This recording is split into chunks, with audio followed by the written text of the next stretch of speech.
राणाईच्या उमेदवारीला माननीय एकनाथजी आणि अजितदादा घटक पक्षाच्या 11 सर्व महाराष्ट्राच्या नेतृत्वाने पाहत आहेत. भारतीय जनता पक्षाने त्यांना तिकीट दिलं आहे. ते आता महायुतीचे अधिकृत उमेदवार आहेत. सर्व घटक पक्षाला विनंती करणार आहे की नवनीत राणाजी यांच्या जे कमळ चिन्ह आहे, या कमळ चिन्हाला प्रचंड बहुमताने विजयी करण्याकरता आपण सर्वांनी सहकार्य करावं. शेवटी महायुती ही मजबूतीची आहे. या महायुतीला कुठेही गालबोट लागणार नाही. त्यामुळं मला अपेक्षा आहे, थोडी मोठी नाराजी असतं जेव्हा नवीन उमेदवार असतं. अपेक्षित त्या ठिकाणी आपल्याला असतं की आम्हाला उमेदवारी मिळाली, आम्हाला उमेदवारी मिळाली. शेवटी एकावर एक व्यक्ती लढू शकते. त्यामुळे मला वाटतं की सर्वांचं समर्थन मिळेल. भाजपमध्ये पण खूप नाराजी आहे नवनीत राणाच्या उमेदवारीवर. भारतीय जनता पक्षाचा एकही कार्यकर्ता नवनीत राणाईच्या उमेदवारीची नाराज नाही. कारण भाजपा कार्यकर्त्यांनी मोदींच्या गॅरंटीवर विकसित भारताच्या संकल्पाला साथ देण्याचा निर्णय केला आणि भारतीय जनता पार्टीचा कार्यकर्ता समर्थित आहे. आमचा कार्यकर्ता महाराष्ट्रात कुठल्याच सीटवर नाराज राहणार नाही. काही थोडी मोठी नाराजी त्याच्या विधानसभेत त्याच्या लोकसभेत असतं, पण एकदा पक्षाचा निर्णय झाला, भाजपाचा कुठलाही कार्यकर्ता हा पक्षविरोधी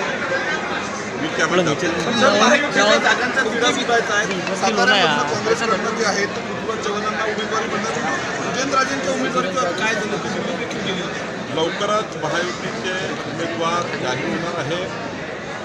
4-5 सीटवरच त्या ठिकाणी चर्चा सुरू आहे. मला वाटतं काही प्रॉब्लेम नाही. 10 मिनिटाच्या बैठकीत सारं संपू शकते, इतकं क्लिअर आहे. पण आणखी चर्चा करून कुठली गोष्ट करायची हा निर्णय झाला आहे. एकामेकाला विश्वासात घेऊन देवेंद्रजी, अजितदादा आणि एकनाथजी तिघेही एकामेकाला विश्वासात घेऊन काम करत आहे. एकामेकाही चर्चा करून पुढं जात आहे. एक सीटवर अभ्यास करत आहे. त्यामुळं आम्ही 51% मतं देऊन जिंकण्याची तयारी करतो आहे. 45+ची तयारी करतो आहे. त्यामुळं आमचा आत्मविश्वास आहे की जनता आम्हाला साथ देईल. आम्हाला घमंड नाही आहे, पण जनतेवर विश्वास आहे. मोदींची गॅरंटी आहे, विकसित भारताचा संकल्प आहे. त्यामुळे आम्हाला मतदान होईल. वाशिम यवतमाळमध्ये 3 दिवस राहिले अर्ज भरायला, अजून देखील तिथे उमेदवारी जाहीर झाली. मला वाटतं एकनाथ शिंदेजी लवकरच तिथला निर्णय घेतील. शिवसेनेकडे ती सीट असल्यामुळं एकनाथजी निर्णय घेतील आणि चांगला निर्णय घेतील. सर, शिंदे सेनेचे ते नेते अभिजित अडसूळ यांनी दिनेश बुबांना पाठिंबा देण्याची घोषणा केली आहे. काय सांगा?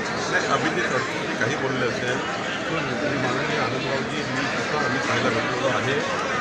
आणि अमितभाई, एकनाथजी, देवेंद्रजी आम्ही सर्वांनी शेवटी त्यांची अपेक्षा आहे, त्यांचाही सन्मान आहे. आणि आनंदराव अडसूळांचा सन्मान राखणे ही एकनाथजी आमची सर्वांची जबाबदारी आहे. त्यामुळं सन्मानपूर्वक आनंदराव अडसूळांनी त्या ठिकाणी आमचं केंद्रीय आणि राज्याचे नेतृत्व त्यांचा मान सन्मान त्याची उंची राखेल असा मला विश्वास आहे. त्यामुळं थोडं काही बोलले असतील तर मला वाटतं ते निर्णय करतात. सर, ज्या पद्धतीने नवनीत राणांना आधी अर्जांनी विरोध केला शिंदे सेनेने, त्याच पद्धतीनं हिंगोलीत हेमंत पाटलांना आम्ही हातकणंगलेमध्ये हरशील पाटलांना स्थानिक भाजपांकडून विरोध सुरू झालेला आहे. काही वेळापरता विरोध राहील. शेवटी जेव्हा अंतिम होतं तेव्हा निर्णय होतो विकसित भारताचा निर्णय होता मोदींच्या गॅरंटी. शेवटी मतदान त्याच्याकरता पाहिजे आहे. पुढे व्यक्तिकरता मतदान नाही आहे. तर मतदान हे देश कल्याणाकरता, राष्ट्र कल्याणाकरता आहे, विकसित भारताकरता आहे. त्यामुळे आमचे कार्यकर्ते काही दिवस जरी काही बोलले तरी पुढे सुद्धा आमच्या महायुतीच्याच उमेदवाराचं मतदान होईल.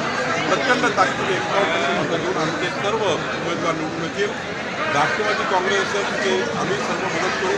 जिथे एकनाथजीचे उमेदवार असेल तिथे आम्ही 100% मदत करू. एकही माणूस आमच्या विरोधात जाणार नाही. जिथे भाजप असेल तिथे एकनाथजी, अजितदादा आणि महायुतीचे लोक मदत करतील. आम्हाला कुठलीही शंका नाही. शेवटचा प्रश्न आहे, नवनीत राणाची उमेदवारी देताना भाजपने गडबड केली, कारण त्यांचा जो जात प्रमाणपत्राचा निकाल सुप्रीम कोर्टाने राखून ठेवल्याने अजून ती निकाल आले नाही आणि ती त्या दिवशी नागपूरला सांगितलं की निकाल आला. चुकीचं काढला अर्थ. आतापर्यंत निकाल तपासून बघा असं म्हटलं आणि पुढे निकालाची वाट बघावं. त्यामध्ये तुम्ही उपऱ्यास कोणी करतो तर त्याला काही होऊ शकतं. भाजपने गडबड केली का त्यांच्या उमेदवार? काही गडबड केली नाही आहे. काही गडबड केली नाही. आज तरी त्यांचं प्रमाणपत्र हे व्हॅलिड आहे आणि त्यामुळं कुठली गडबड केली नाही आहे. आणि त्या ठिकाणी मी सांगितलं की आतापर्यंत निकाल बघता आणि तुमच्या कोर्टाच्या निकाली येईल तेव्हा त्या ठिकाणी स्पष्ट होईल. सर बच्चूंनी उमेदवार महायुतीमध्ये आणि ते म्हणाले की ब्रह्मदेव जरी खाली आला तरी आता उमेदवारी मागणी नाही. बच्चू कडू साहेबांना काय निर्णय घ्यायचा त्यांचा वेगळा अधिकार आहे, त्यांचा वेगळा पक्ष आहे आणि ते साधारणतः एकनाथजींच्या महायुतीमध्ये आहे. त्यांचा जो आमच्यासोबत संबंध आहे तो एकनाथजीचा संबंध आहे. एकनाथजीसोबत असलेल्या युतीमधले लोक आहेत त्याला एकनाथजी त्यांचा क्रीडा सोडवेल. एकनाथजीला आम्ही विनंती करू की बच्चू कडूंचा क्रीडा सोडवावा. या उपरी त्यांनी जर नाही ऐकलं तर मग ते मतदार ठरवून त्याचे माहिती त्यांना करणार का नाही? माझा अधिकार नाही, ज्या अधिकारात मी नाही आहे त्याबद्दल बोलण्याची इच्छित नाही. पण मला अमरावतीकर जनतेवर विश्वास आहे, अमरावतीकर लोकसभेच्या जनतेवर विश्वास आहे. मोदीजींच्या गॅरंटीवर कमळ चिन्हाचे बटन दाबतील आणि प्रचंड बहुमताने मत देतील ही गॅरंटी मला आहे. आणि भाजपच्या अधिकृत उमेदवार नवनीत राणा महायुतीचे उमेदवार या ठिकाणी आदरणीय भाजपचे जिल्हा अध्यक्ष डॉक्टर अनिल बोंडे साहेब या ठिकाणी उपस्थित आहेत. त्याचप्रमाणे भाजपचे शहर अध्यक्ष आदरणीय प्रवीण भाऊ कोटे उपस्थित आहेत.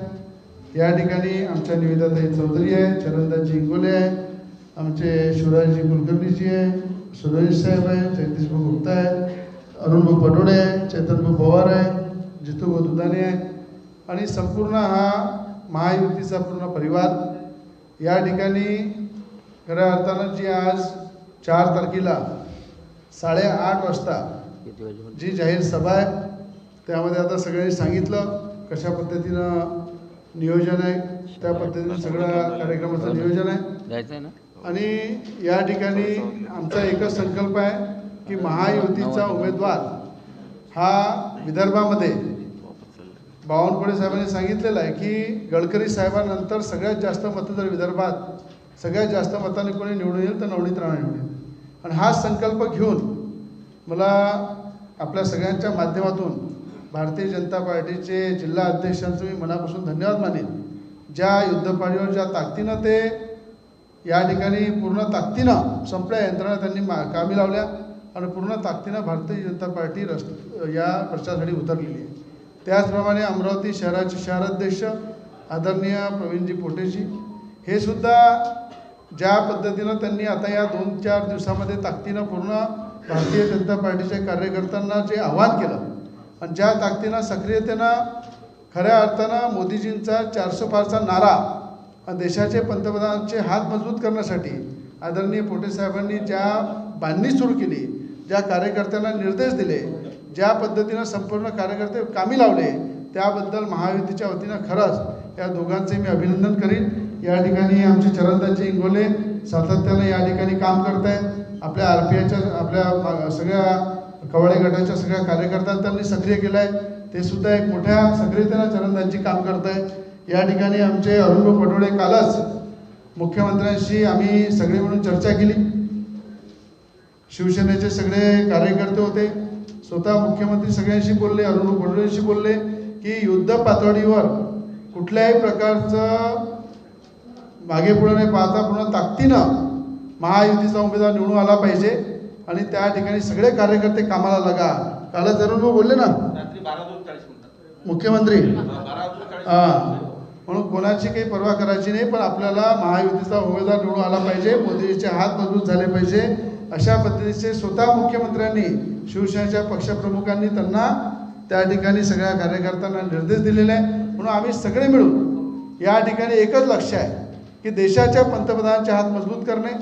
आदरणीय राज्याचे उपमुख्यमंत्री देवेंद्र फडणवीस साहेब ज्या ताकदीनं महाराष्ट्रामध्ये काम करत आहेत, ज्या ठिकाणी भाजपचे प्रदेशाध्यक्ष बावनकुळे साहेब काम करत आहेत, त्याच पद्धतीनं संपूर्ण या महायुतीचे कार्यकर्ते आम्ही या ताकदीनं खासदार नवनीत राणा यांच्या उमेदवारांच्या प्रचारासाठी लागलेलो आहे. मी सगळ्यांचे या माध्यमातून आभार व्यक्त करीन की खऱ्या अर्थाने सगळ्यांच्या पुढाकाराने हा विजय होणार आहे, प्रचंड बहुमतानं होणार आहे, त्यात कुठली शंका नाही आहे.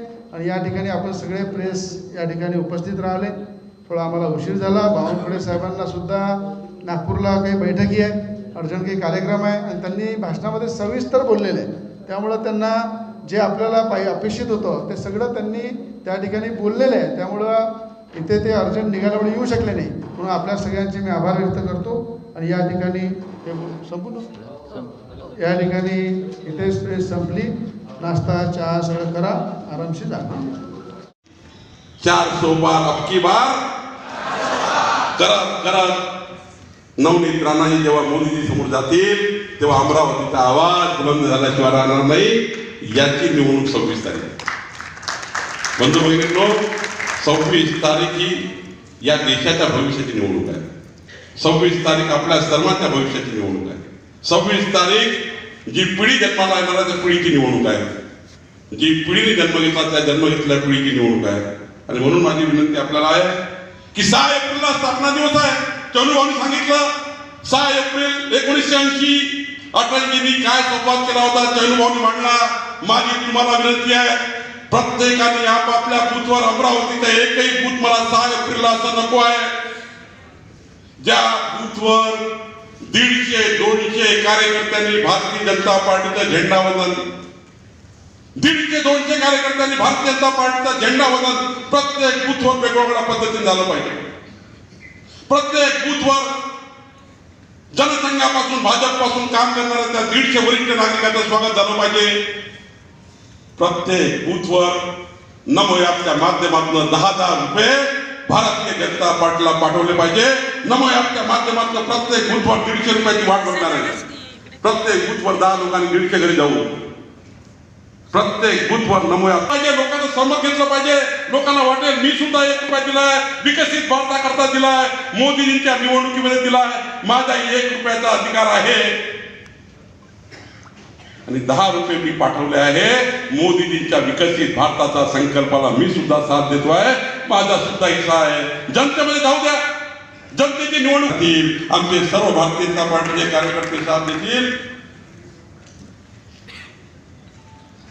आणि 23 तारखेला काय मी नवनीत राणाचं स्वागत भाजपमध्ये येताना हा दुपट्टा तर टाकला, पण हनुमानाची मूर्ती देऊन त्यांचं स्वागत केलं. 23 तारखेला हनुमान जयंती आहे. कुठलाही बूथ, कुठलंही हनुमान मंदिर, कुठलंही रामाचं मंदिर, कुठलंही भगवान परमेश्वराचं मंदिर सोडू नका. त्या ठिकाणी सर्व भक्तांना बोलवून सर्व समाज, सर्व धर्म, सर्व पक्षांना निमंत्रण द्या. काही चिंता करू नका. ही काँग्रेसचा जो उमेदवार असेल प्रत्येक बूथवर सांगा तुमच्याकडनं अपेक्षित आहे मला अशी जोराने बटन दाबा. जेव्हा 4 तारखेला जेव्हा मतदानाची मशीन उघडेल 51% मतं प्रत्येक बूथवर दिल्याशिवाय आपण राहू नका. याकरता मी आलोय. 4 तारखेला मी आणि देवेंद्रजी फॉर्म भरण्याकरता येतोय. तुमच्याकडे अपेक्षा आहे किमान 50,000 कार्यकर्त्यांनी नवनीत राणाचा महायुतीचा फॉर्म भरण्याकरता 4 तारखेला 10 वाजता 9 वाजता जावं लागेल. देवेंद्रजी मी 10 वाजता येणार आहे. आणि जेव्हा 50,000 लोकांचा जनसमुदाय नवनीत राणाचा फॉर्म भरण्याकरता येईल, महायुतीचा फॉर्म भरण्याकरता येईल, आमचे एकनाथजी, अजितदादा, आम्ही सर्व लोक त्या ठिकाणी समर्थन देणाऱ्या नवनीत राणाचा फॉर्म भरू. तेव्हा काँग्रेसचे 12 वाजल्याशिवाय राहणार नाही. इतकी ताकद आपण त्या दिवशी तयार करायची आहे. बघा नवनीत राणाजी तर युवा स्वाभिमान पक्ष सोडून आम्ही त्यांच्याकडे विनंती केली होती. चैनूभाऊ जय शिवाजी, जय भवानी, जय जय जय जय जय भवानी, जय जय जय जय जय शिवाजी, जय श्रीराम, जय जय श्रीराम, हर हर हर हर. धन्यवाद. राष्ट्रगीत करून घ्यायचं आहे आणि त्यानंतर मग बैठक आपली समाप्त होईल. एक साथ सावधान सर्वांनी उभं राहायचं आहे. एक साथ